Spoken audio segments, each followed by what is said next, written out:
Good morning. I hope everyone has weathered the storm safely and without too much damage to your property. But let's all remember to keep those who were devastated by it in our prayers. Today, we're going to begin a short study. It's just 2 weeks from the book of Jonah, or session 5 if you have a quarterly. And I'm sure the youngest person to the oldest can tell some version of the story of Jonah being swallowed by a big fish. And most recounts call it a whale. But the Bible really has no description of the fish except that it was big. And we've just finished a study in Amos. And I know you might remember that was the prophet from the south who tried to reach out to God's people in the northern tribes. Well, Amos, Jonah, and Hosea were contemporaries. They were all prophesied at about the same time in the 8th century, while Jeroboam II was the ruling king in the northern territory. Through Jonah, God vowed to give back some land that had been taken from them by the Syrians. So everything wasn't about Jonah's encounter with the big fish. You might remember also from the study of Amos, the Assyrians had become the dominant world power, and their capital city was Nineveh. That's very important for today's lesson. However, the Assyrian power had begun to decline, and the citizens of Nineveh were growing somewhat anxious about their world position. Nineveh is exactly where God called Jonah to go, to prophesy to the Gentiles there, and Jonah was not happy about it. He wanted no part in warning these Gentiles of an upcoming judgment, especially people who had been enemies of Israel, even if that's what God called him to do. The book of Jonah is a little bit different from other prophetic books because the writing in this book is more about Jonah than it is about his prophecies. But Jonah symbolized the disobedience of the nation of Israel. The book is also a demonstration of God's power to accomplish his purpose, regardless of how much we or Jonah may think we know better. And it shows God's concern for all people to learn of his saving grace, Gentiles included, Gentiles who had been enemies of Israel included. Jonah was just as stubborn and rebellious as the nation of Israel, and he refused to extend a hand of forgiveness on any level to the nation's enemies. We might sometimes be suspicious of our enemies and reluctant to show mercy. We may try to run from God, just like Jonah did. He boarded a ship headed in the opposite direction from Nineveh. He wasn't afraid of going into the wicked city. He was afraid that God might actually forgive the people that he detested. After boarding the ship, a terrible storm tossed it about so much that the sailors thought it might break apart. They began to pray to their various gods to save them, for their beliefs were such that if trouble was upon you, then you must have angered one of your gods. Below deck, Jonah was sound asleep until the captain woke him up and asked him how he could possibly be sleeping, and he urged Jonah to get up and call on his God, since none of the sailors' gods had responded to their cries for mercy. The sailors were convinced that someone on board the ship was the cause of the terrible storm. And Jonah finally admitted that he worshiped the Lord, the God of heaven, who made the sea and who made the dry land. And his solution to their dilemma was to throw him overboard because he knew he was the cause of endangering everyone's lives. The sailors didn't want to be held accountable for taking Jonah's life, so they began to try rowing the boat back to shore. When they realized they were fighting a losing battle, they reluctantly agreed to throw him into the sea, which brings us to the first scriptures of today's lesson. And we're going to begin that now with Jonah chapter 1, verses 15 through 17. Then they picked up Jonah and threw him into the sea, and the sea stopped its raging. The men were seized by great fear of the Lord, and they offered a sacrifice to the Lord and made vows. the Lord appointed a great fish to swallow Jonah, and Jonah was in the belly of the fish 3 days and 3 nights. The sailors were actually innocent victims in the case of throwing Jonah overboard, but it appeared to be their only choice of survival. And as soon as they did, the sea calmed, and it validated Jonah as a true prophet because what he had foretold came true. It also confirmed that Jonah's God was the true God who ruled over creation. They gained a tremendous respect for the Lord, and in acknowledging his power and authority, offered a sacrifice and vows to God.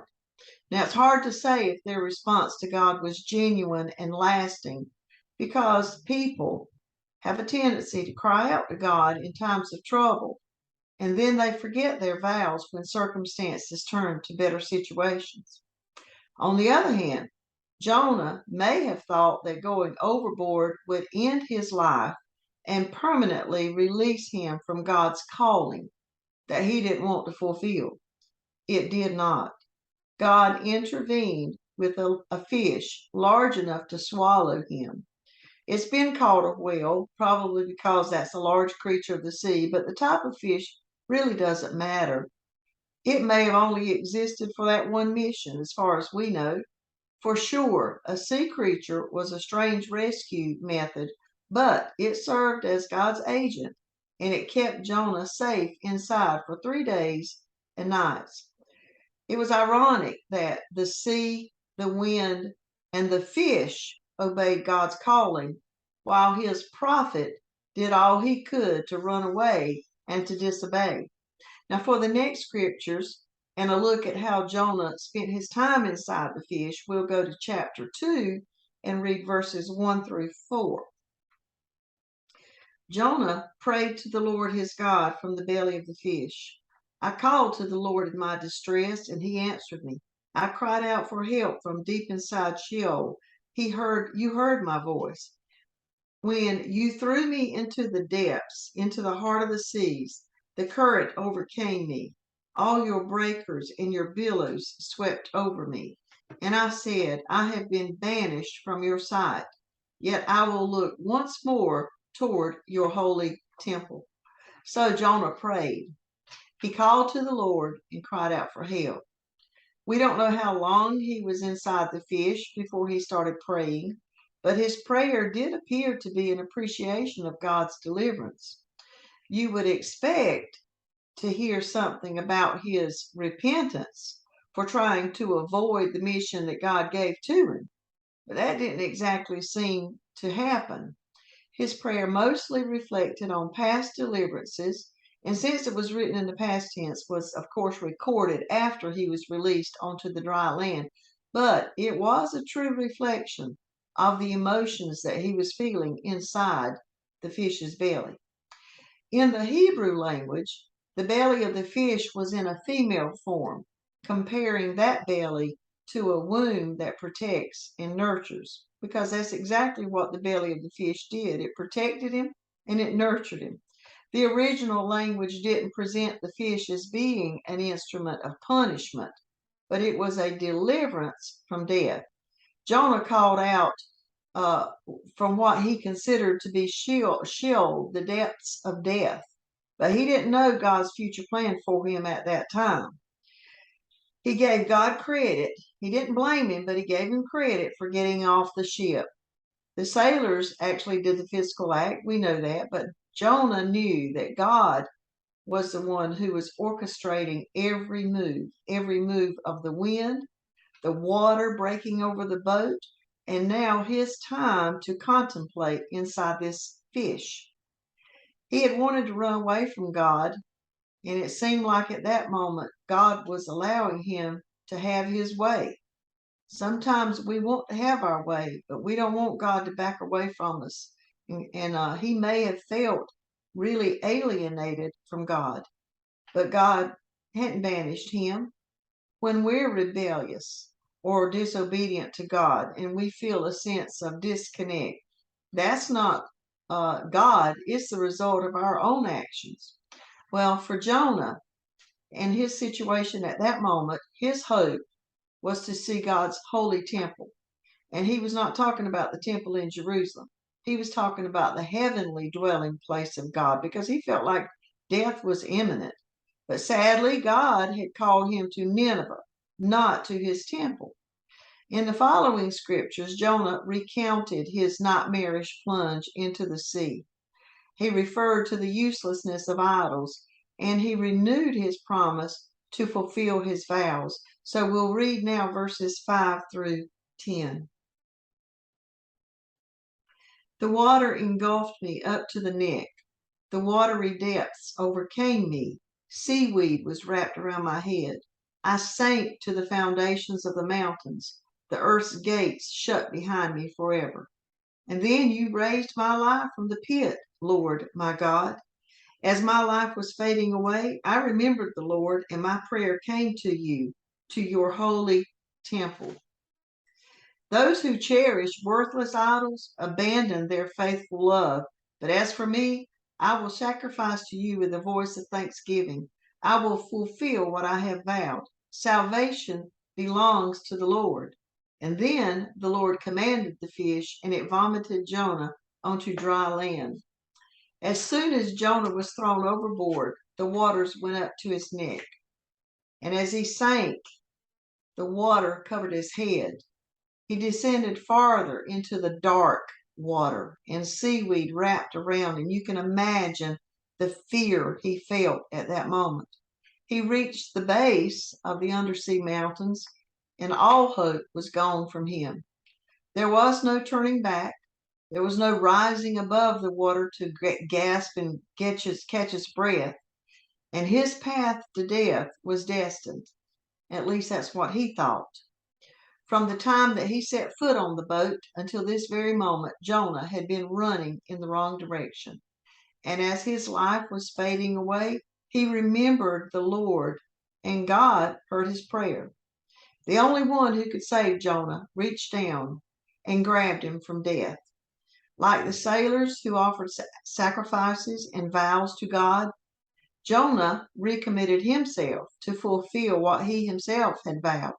He confessed that salvation belongs to God and made reference to how Israelites who had cherished idols and worshipped pagan gods, like the sailors on board the ship, had forsaken their mercy that would come from God.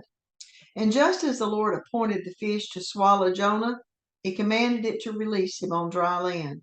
And Jonah was clearly thankful for his deliverance, but his future actions will show whether or not his promise to fulfill his vows was a bargaining chip at a time when he needed God, or if it was made in genuine submission to God's will for his life. So there's more to come next week, and I hope you'll be able to join in then. Of course, we'd love to have you join us in person at 9 o'clock for these lessons. And if you're viewing this one early enough on Sunday morning, you may have time to join us at 10 o'clock for a special service today. We're going to have the Adoration Quartet in concert to lead the worship hour. So you might want to get out the door and get there so you can enjoy that as well. I hope you'll have a first great week of October. And if you've got 2 or 3 or 4 more minutes to stay online, you can join in with a message and song. It's a hymn that's old. I know you know it. You can sing along with it, and singing clears your lungs and it lifts your heart. So I hope you can stay tuned for that.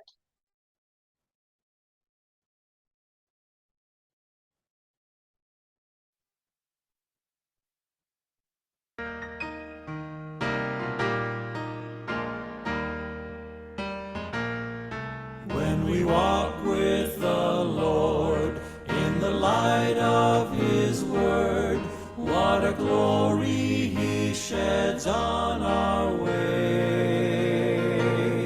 While we do His good will, He abides with us still, and with all who will trust and obey.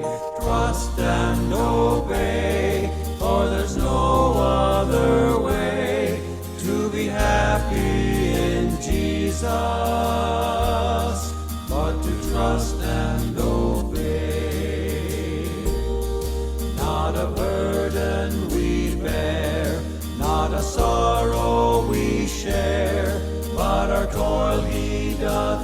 richly repay. Not a grief nor a loss, not a frown or a cross, but is blessed if we trust and obey. Trust and obey, for there's no other way to be happy in Jesus but to trust and obey. What we never can prove, the delights of His love, until all on the altar we lay. For the favor He shows and the joy He bestows are for them who will trust and obey. Trust and obey, for there's no other way to be happy in Jesus but to trust and obey. Then in fellowship sweet we will sit at His feet, or we'll walk by His side in the way. What He says we will do, where He sends we will go. Never fear, only trust and obey. Trust and obey, for there's no other way to be happy in Jesus but to trust and obey. Thank you for your time. Have a good week.